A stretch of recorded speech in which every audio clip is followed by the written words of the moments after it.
Ava and the Friendly Monsters. A Bedtime Adventure. Written by Lamont Moran. For Ava Moran.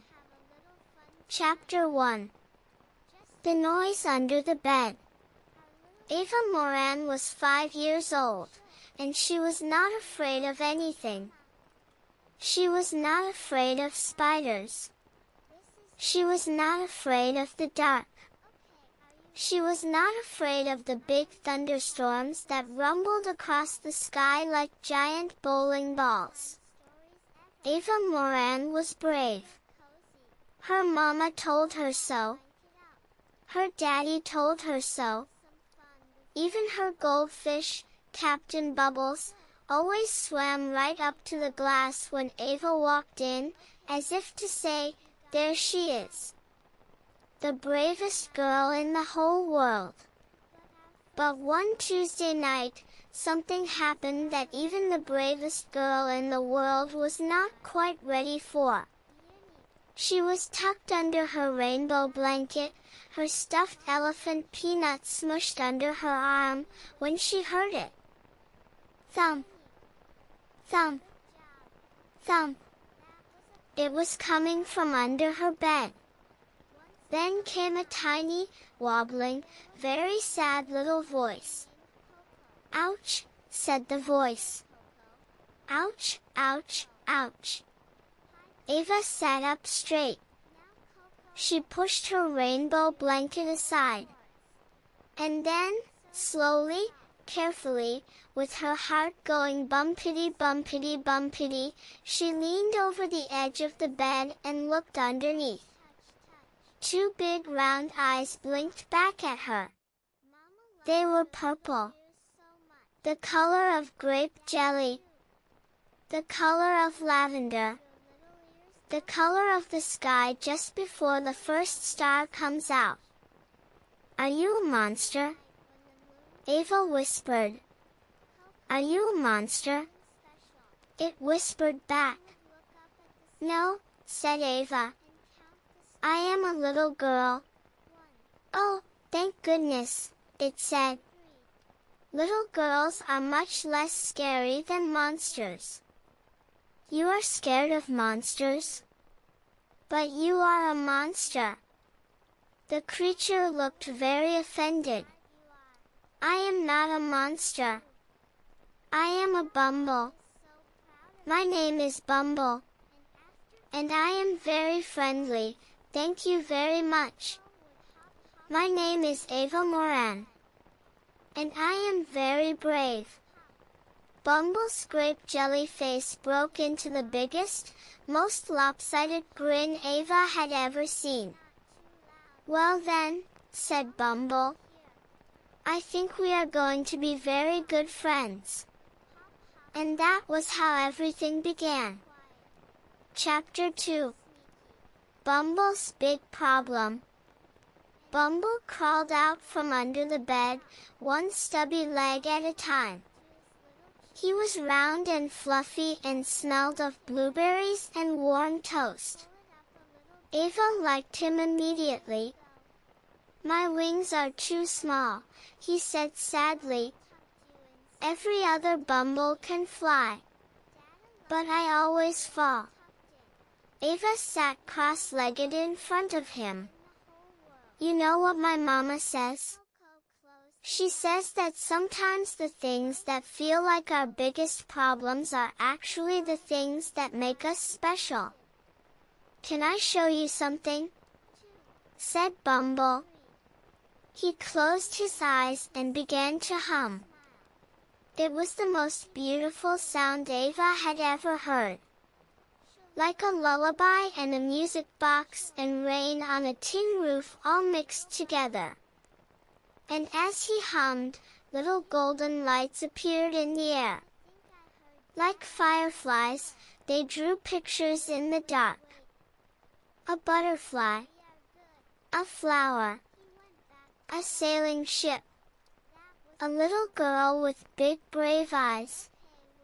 "That," said Ava finally, "is the most beautiful thing I have ever seen."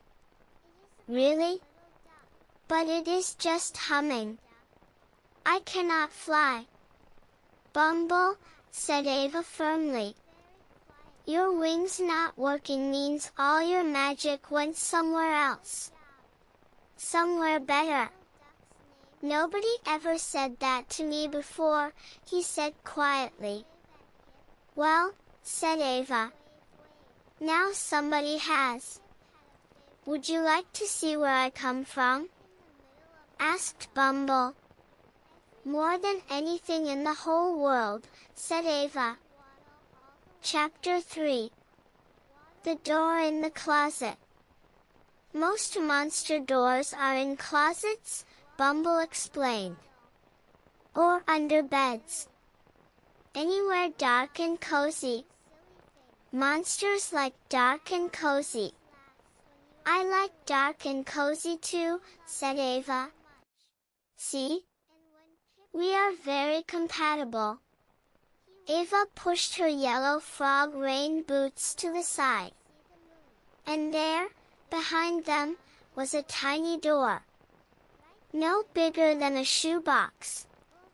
Painted deep purple with a tiny golden handle shaped like a crescent moon. Oh, breathed Ava. Hold my hand and think very small thoughts, said Bumble. Ava thought about a grain of sand. A dewdrop on a spider web. How a seed looks before it becomes a flower. She took Bumble's soft fuzzy hand. And the world went very, very small. It was like going down a slide. That same rush, that same swooping feeling, that same laugh that bubbles up before you can stop it. Then they were through. And Monster World was not what Ava expected. She had expected dark. She had expected scary. She had expected things with too many teeth.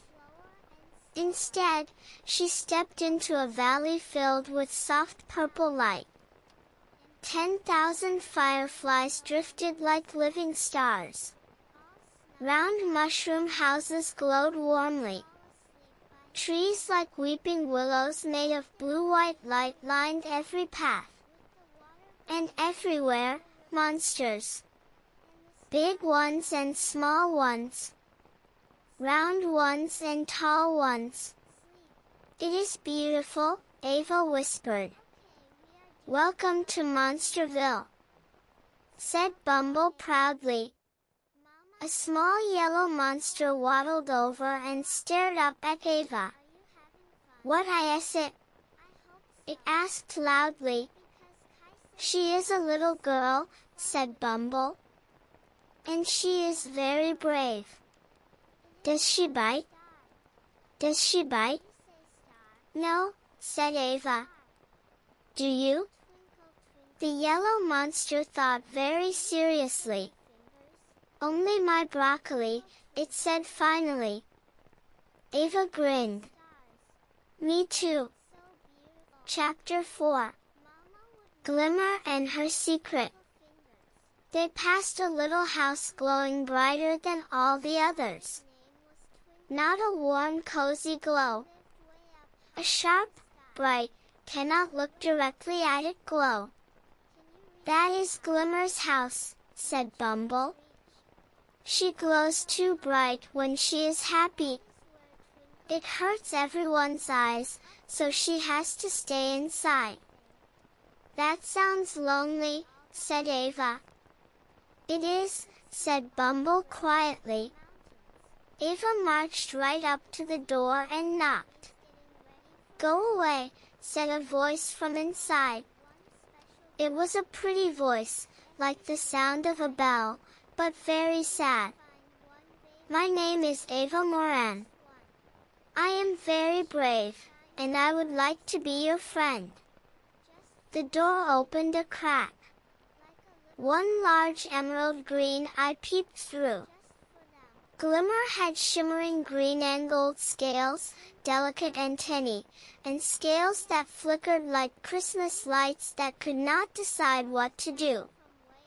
I glow too much, said Glimmer. Can I come in? I like lights, said Ava simply. Inside was like being in a kaleidoscope. Sparkly. Dazzling. Wonderful. It is beautiful in here, said Ava.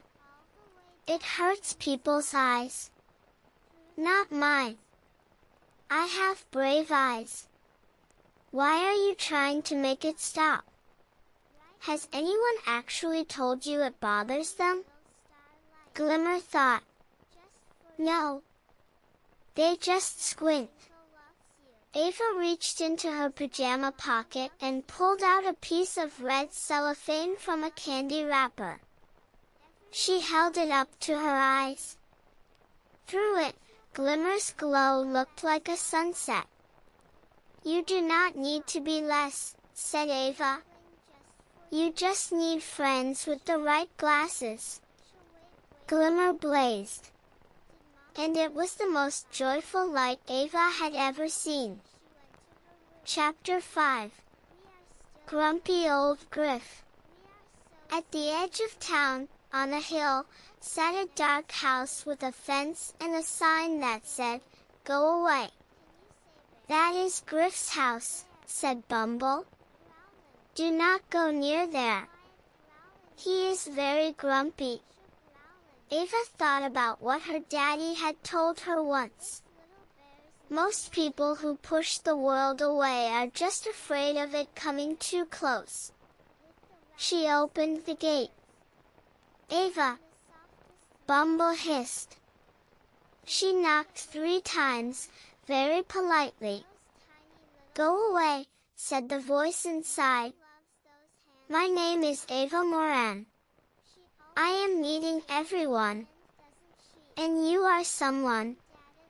The door opened 2 inches. Griff was enormous. 3 times as tall as Bumble, with shaggy red-gray fur and eyebrows like 2 caterpillars having an argument. "Are you hungry?" Ava asked. A very long silence. "I might have some leftover brambleberry stew," Griff said finally. "It is nothing special." "I would love some," said Ava. Inside, the dusty house was full of old paintings and photographs of a monster who had once been very happy. "They moved away," Griff said gruffly. "Or got busy. It is easier to put up the sign than to wait and see if anyone comes." The stew was, honestly, delicious. "Bumble is outside," Ava said finally. "He is afraid to knock." "He always laughed at my jokes," Griff said quietly. "Back when I used to make them." "Make one right now," said Ava. "I will go get him." Chapter 6. The Lost Baby Monster. Ava woke to a small, snuffly, high-pitched sound. Like a kitten. Or a baby. Outside Bumble's mushroom house sat the tiniest monster she had ever seen. About the size of a loaf of bread, covered in soft teal fuzz, with enormous orange eyes full of enormous tears. "Hello," said Ava, sitting down very slowly so she would not startle it. "Are you lost?" The tiny monster made sounds like bells and low rumbles. The meaning was very clear. "Yes." "Pip," Ava guessed. The tiny monster's orange eyes lit up. It pointed at itself. "Pip." "Hi, Pip. I am Ava. Let us find your family." When Pip's legs got tired, Ava carried him. He was warm and soft and smelled like warm bread and vanilla.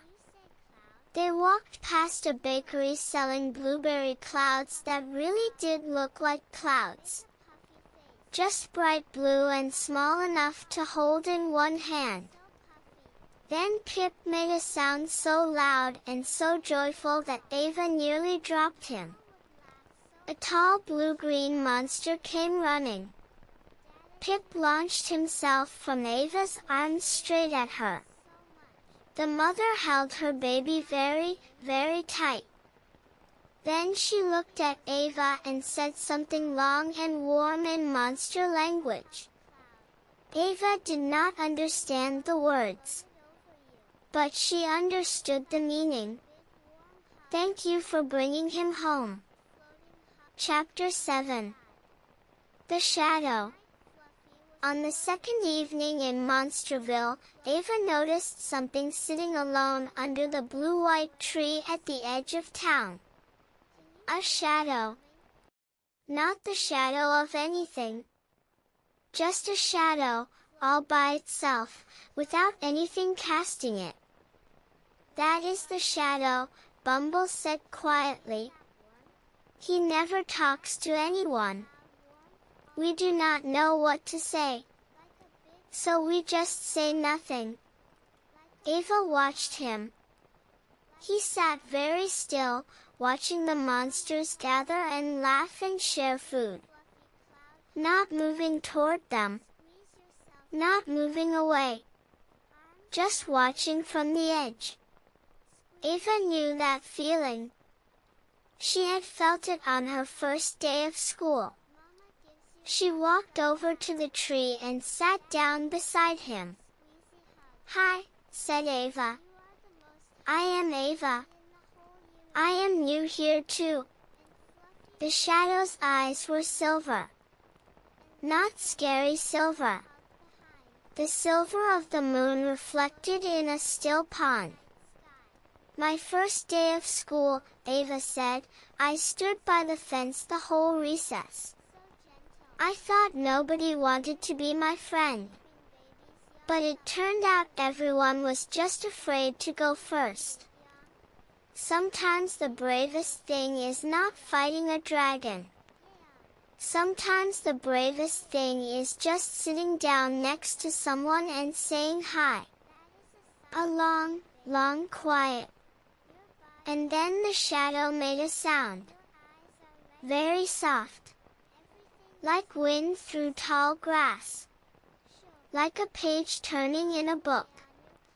"Hi," said the shadow. It was the first word he had said to anyone in 100 years. Chapter 8. The Great Blueberry Cloud Feast. Word spread quickly through Monsterville. The little human girl had talked to the shadow. Made friends with Griff. Given Glimmer a reason to stop hiding. Carried baby Pip home.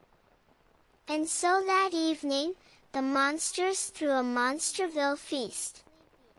The kind that happened once every 10 years, when something so wonderful occurred that it had to be celebrated. Every mushroom house had its lights on. Strings of glowing seeds hung like fairy lights, twinkling gold and green and purple. The air smelled like apple pie and honey and being warm and cozy indoors. Bumble bounced from table to table, tasting everything, proclaiming each dish the best thing he had ever eaten. Glimmer wore a crown of crystals that caught her light and scattered it into rainbows across the whole feast. Instead of blinding anyone, she lit the party in moving colors. She glowed with pure joy. Griff sat at the largest table. And he was laughing. A big, rusty, not used for a long time laugh.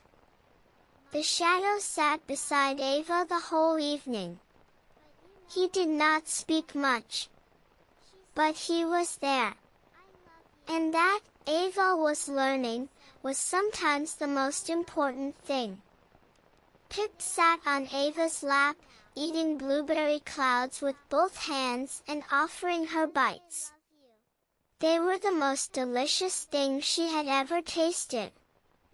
Cool and sweet and light as air. "This is the best night of my whole life," said Bumble, blueberry cloud all over his face. "It might be the best night of mine too," said Ava. Chapter 9. The Night Storm. It came in the middle of the feast. A storm. The sky went dark very fast. Cold wind sent blueberry clouds spinning off the tables. The firefly lights all winked out at once. The monsters called it the howling wind.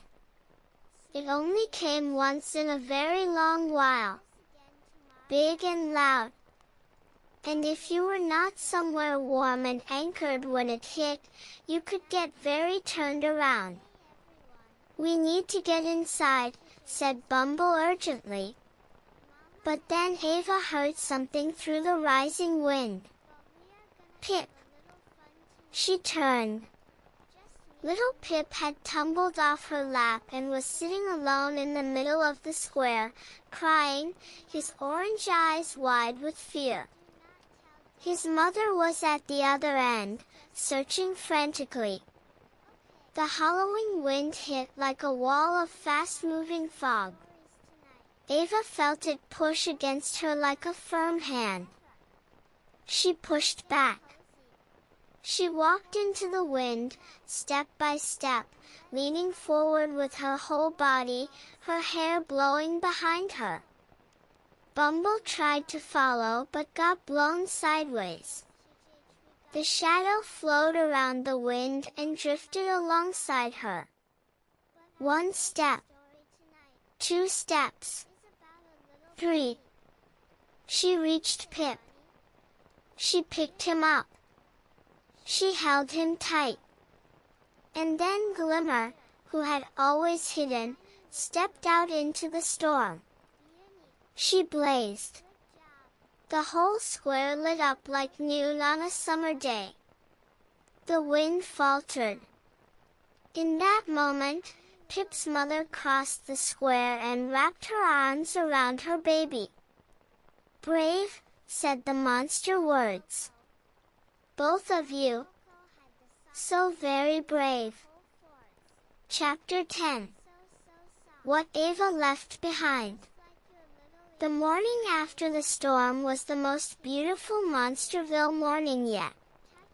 Everything polished clean. The sky the softest purple. The birds singing in perfect harmony. But Ava knew.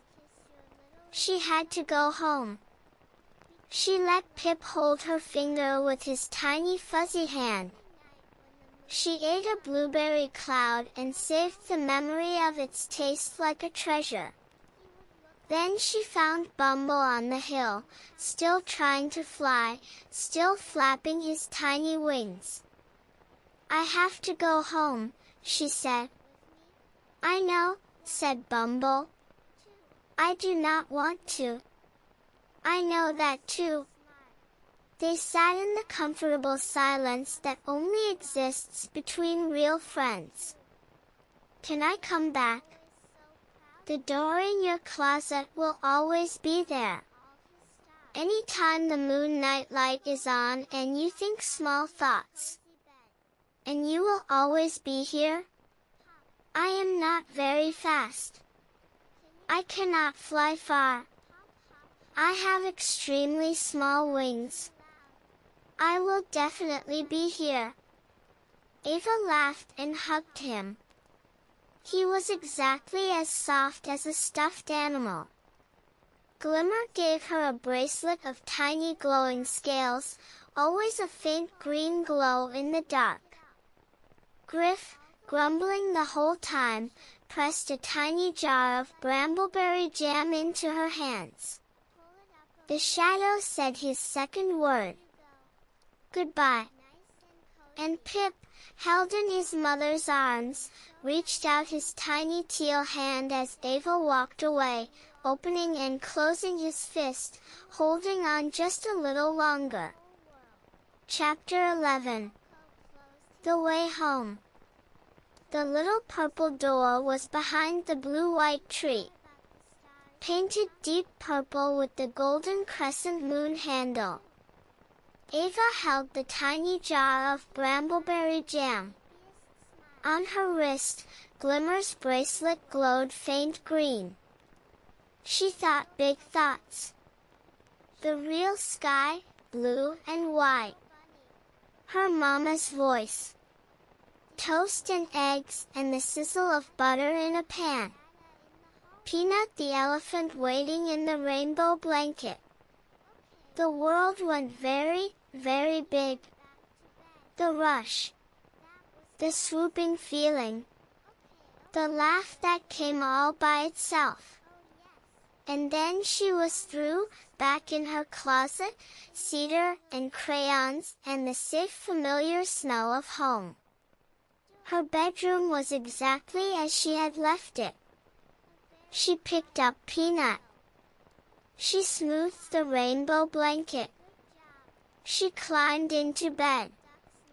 Through the window, one star was a little brighter than the rest. And she was almost sure it blinked at her. She held up her wrist. Glimmer's bracelet glowed soft green in the dark. She set the brambleberry jar on her nightstand. She closed her eyes. Some doors, she thought, are always there. You just have to think small enough to find them. Chapter 12. Sweet Dreams. Days passed. Then weeks. Ava drew lots of pictures. Round purple monsters with tiny wings.